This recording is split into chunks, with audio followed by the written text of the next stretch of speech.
રસ્તાઓ કરવામાં આવ્યા હતા એને ફરીથી રિસર્ફેસિંગ કરવા માટે રાજ્ય સરકારે કરોડો રૂપિયાની ગ્રાન્ટ આપણા વિસ્તારમાં ફાળવીને આપણા વિસ્તારનો વિકાસ કરવા માટે આશીર્વાદો દીધા.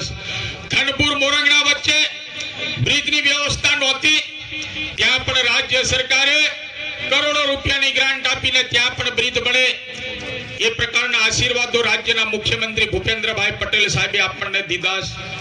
ધનપુરથી માંડીને કેણાવાટથી માંડીને ટોકરીથી માંડીને બળદગામ થઈને તમારે તાલુકા મથકે જવા માટે પણ એની દરખાસ્તો અમે તૈયાર કરીને રાજ્ય સરકારમાં મોકલી દીધી. ટૂંક સમયમાં એની મંજૂરી આવશે, ત્યાં પણ અમે કામો કરવાના. આ વિસ્તારમાં આરોગ્યની વાત હોય, શિક્ષણની વાત હોય, ચૈતરભાઈ વસાવાજી કોંગ્રેસની સરકારો પાસે આરોગ્યની સુવિધા લેવા માટે છોટાઉદેપુર ખાતે એક હોસ્પિટલની વ્યવસ્થા હતી, પરંતુ દેશના પ્રધાનમંત્રી નરેન્દ્રભાઈ મોદી સાહેબના આશીર્વાદો મળ્યા. આપણે બધા સૌ જાણીએ કે વસ્તીની દ્રષ્ટિએ જ્યાં જ્યાં પબ્લિક હેલ્થ સેન્ટરો હતા, ત્યાં CSC હતા, ત્યાં સામૂહિક પ્રયત્નો દેશના પ્રધાનમંત્રી નરેન્દ્રભાઈ મોદી સાહેબના આશીર્વાદો દ્વારા થઈ રહ્યા છે.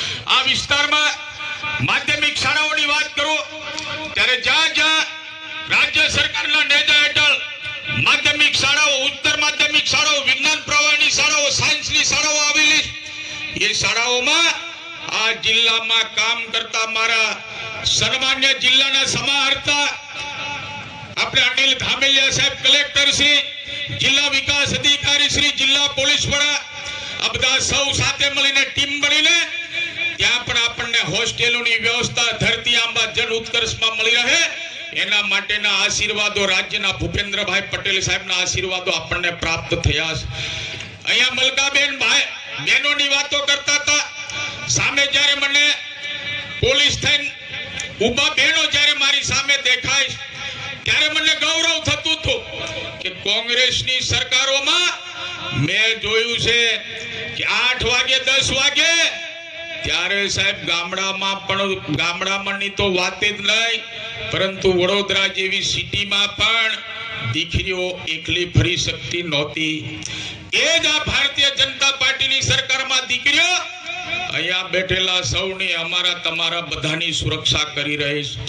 એવું કામ સરકારના સન્માનીય મુખ્યમંત્રી શ્રી ભૂપેન્દ્રભાઈ પટેલ સાહેબને આ વિસ્તારના લોકસભાના સભ્ય જસુભાઈ રાઠવા સાહેબ, મલકાબેન પટેલ, જયંતિભાઈ રાઠવા, આ લોકો પત્ર લખતા હોય અને એ પત્રના કારણે ભારતીય જનતા પાર્ટીની સરકારમાં જાતે આપણા સન્માનીય મુખ્યમંત્રી શ્રી આ માર્ગ અને મકાન વિભાગ સંભાળી રહ્યા છે.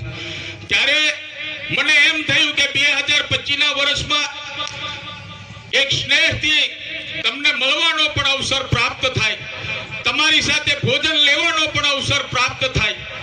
અને મેં કીધું એ પ્રમાણે આ વિસ્તારમાં જે વિકાસના આપણે કામો કરી રહ્યા છે, ત્યારે સિયાદાથી માંડીને રાયસાથી માંડીને પાંડવડ આપણે સૌ જોઈ રહ્યા છે. ચૈતરભાઈ વસાવા એનું ખાતમુહૂર્ત કરતો નથી, કારણ કે સંવિધાનમાં નિયમ લાગી જાય.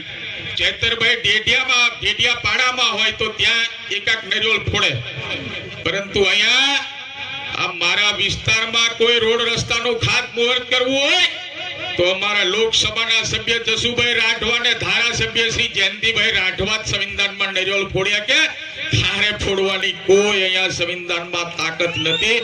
એવું સંવિધાનમાં કોઈ નક્કી કરેલું નથી, સંવિધાનમાં એવું કોઈ બતાવ્યું પણ નથી. ચૈતરભાઈ, આ વિસ્તારની અંદર વીજળીની વાત કરો તો હજુ તમારા વિસ્તારની અંદર વીજળીકરણ બાકી. દેશના